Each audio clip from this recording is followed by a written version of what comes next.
There are accounts of fishermen herding them up in wooden planks by the hundreds onto waiting ships to be slaughtered for food, their down, oils, and fishing bait.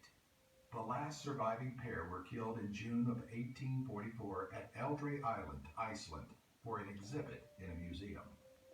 Number 6. Steller's sea cow. In 1741, the German naturalist Georg Steller accompanied Vitus Bering on his discovery of the North Pacific Ocean.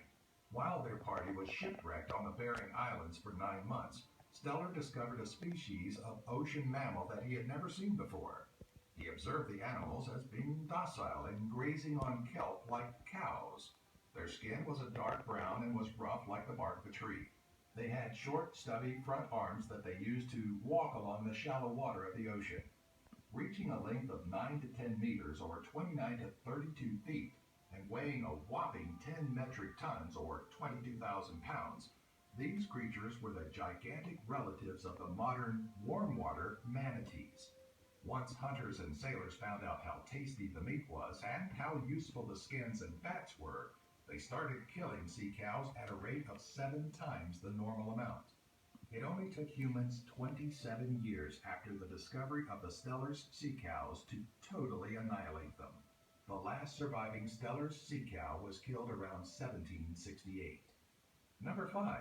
The Caribbean monk seal. One of the more recent extinction events that has happened in time is with the Caribbean monk seal.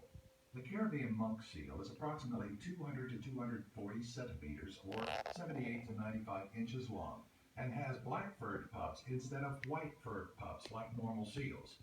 Starting around the 1600s, monk seals were being hunted extensively for their rich oil deposits and furs. The hunting continued throughout the 17 and 1800s, and it wasn't until the 1850s that there was no longer sufficient enough numbers of them to hunt. Surprisingly, there wasn't much done to save the poor creatures. By the time they were put on the endangered species list in 1967, no one had seen or reported on them since 1952. In 2003, a scientific expedition was led to find